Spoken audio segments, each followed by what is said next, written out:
आज जवाब दिया है हिरण्यकश्यप ने, अगर भगवान कड़कड़ में है तो खम्मा भी में होगे। एक काम करो, आप इस खम्मा से बैठ जाओ। भक्त सोच रहा है इतनी तेज ज्वाला निकल रही है, खम्मा से बैठे तो जल जाएंगे। भगवान ने चींटी का रूप रखा, खम्मा के ऊपर नीचे चलने लगे। और प्रहलाद ने जब चींटी को देखा तो सोचने लगे, जब ये चींटी नहीं जल रही तो हम कैसे जल जाएंगे। भैया भगवान का ध्यान किया, आज भक्त उस खम्मा से बैठ गया। ये नजारा जब हिरण्यकश्यप ने देखा, सोचने लगा, मैं सोच रहा था कि तुझे अपने हाथों से न मारे, लेकिन अब लग रहा है कि तेरी मौत मेरे हाथों से ही लिखी है। हाथ में तलवार ली और जैसे ही हिरण्यकश्यप प्रहलाद को मारने चला तो ध्यान रखना हुआ क्या। और हाथ कटारी लेकर के और बेटा पर तुरंत चलाई है।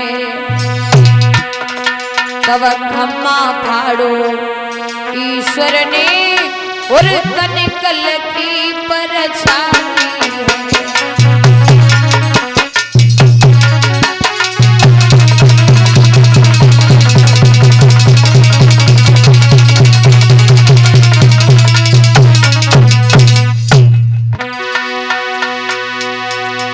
नरसिंह भगवान द्रव प्रगट भये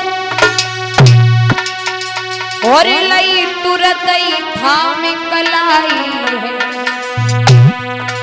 ये कहा करो ओ अन्यायी, और ये आवाज तुरत ही आई है।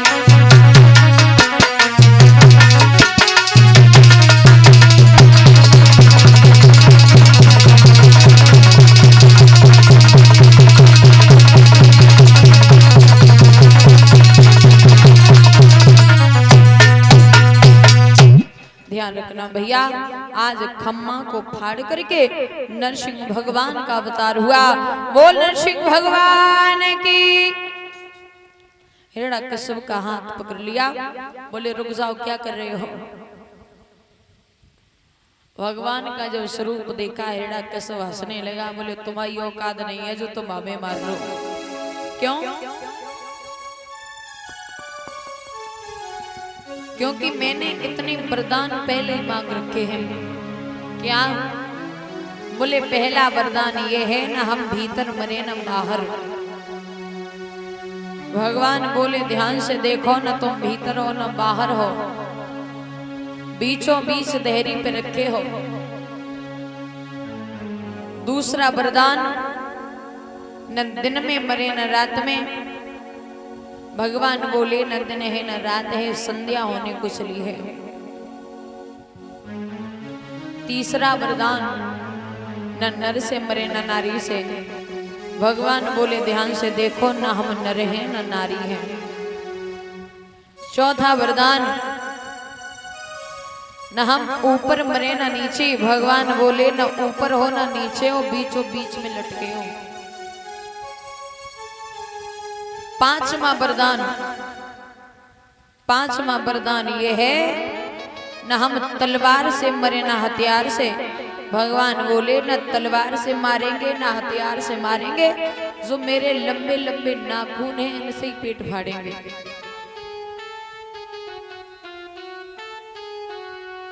हिरण्यकश्यप बोला एक वरदान तो ऐसा मांगा तुम्हारी औकात नहीं है जो मार लो। क्या? वो वरदान ये है, न हम 1 साल में मरे न 12 महीने में। अब बताओ कहा करोगे। भगवान बोले चिंता काय को कर रहे हो, पूरी व्यवस्था बना के लाए। तो आपने देखा होगा कभी कभी 13 महीना हो जाते हैं, जो लौंद का महीना होता है भगवान ने इनके लिए बनाओ है। हिरण्यकश्यप हाथ जोड़ रहा है, बोले प्रभु हमें छोड़ दो। भगवान बोले पहले तो मैं पकड़ता नहीं, और एक बार पकड़ लिया फिर अदबर छोड़ने वाला नहीं हूं। ध्यान रखना भैया, हुआ क्या। देहरी पे रख लियो और कलेजा धर के फारो है।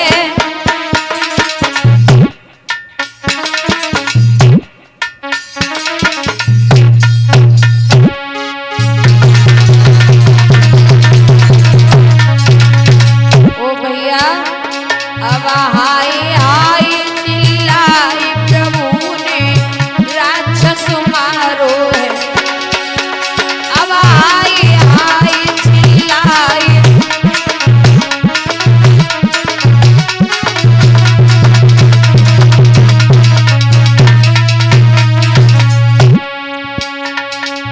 अरे कर्म गति तारे नाय करे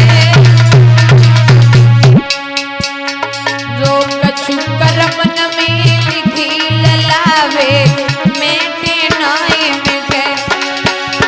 जो कछु कर्मन में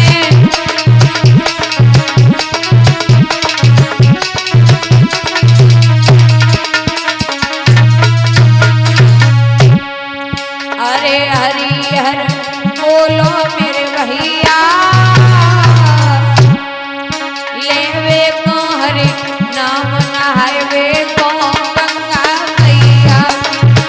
एक लेवे को हरि नाम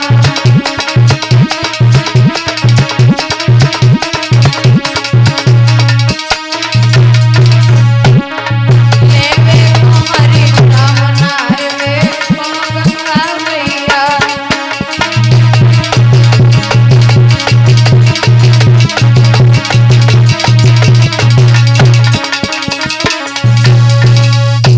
ध्यान रखना भैया, आज भगवान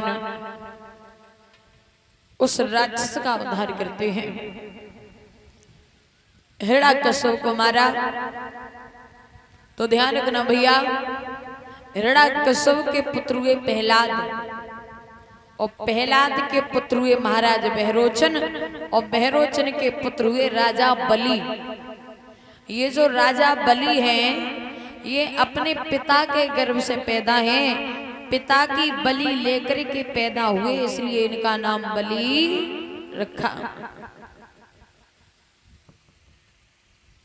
एक बार महाराज बहरोचन बड़े मनहीन हैं, जंगल की तरफ बढ़े मरने को, तो सप्तऋषियों ने देखा, रास्ता रोक ली, बोले कहां जा रहे हो? जवाब दिया मरने को। क्यों? क्योंकि मेरे घर कोई संतान नहीं है। दादा मेरे घर में कोई संतान नहीं है। तो भगवान सप्तऋषियों ने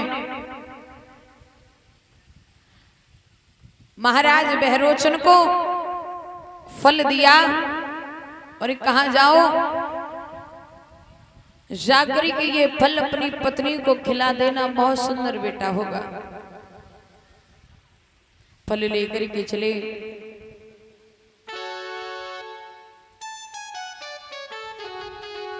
तो ध्यान रखना भैया, जब फल लेकर के चले तो रास्ता में देखा कि तेज आंधी आ रही है। संतों ने कहा था कि फल ले जाओ, फल में यदि हवा लग गई तो ये फल किसी काम का नहीं रहेगा। फल लेकर के चले, रास्ता में देखा कि तेज तूफान आ रहा है। अब महाराज सोचने लगे कितना भी दाबो हवा तो लगेगी। राजा बड़े परेशान, हड़बड़ाहट में कुछ समझ नहीं आया। महाराज बहरोचन उस फल को खुद ही खा गए और जब उस फल को खुद खाया तो राजा गर्भ धारण कर गए। और जब राजा गर्भ धारण कर गए, पेट बढ़ने लगा, उदर बढ़ने लगा। धीरे धीरे समय बीता।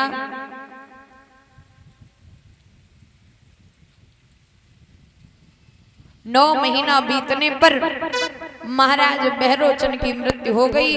पेट फाड़ करके बच्चे को बाहर निकाला। तो ध्यान रखना, पिता की मृत्यु हुई और बेटे का जन्म हुआ। पिता की बलि लेकर के पैदा हुए, इसलिए इनका नाम बलि रखा। महाराज बलि बड़े दानवी राजा हैं। धीरे धीरे समय बीता और इसी बीच में 50 रुपए उत्तम यादव PKY, 50 रुपए कुंदन यादव AKY। तुम्हें याद ना आया करो, थोड़ा सुना दीजिए कृपा करके। कोई याद आए रो भैया।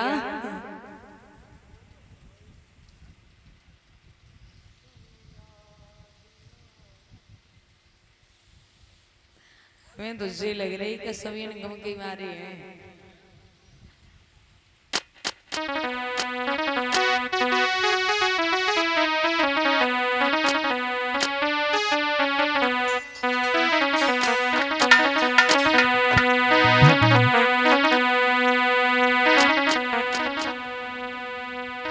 क्षमा करना, बस एक गाना नहीं चाहिए, बस एक लाइन, उसके बाद कथा। तुम याद नया करो, याद याद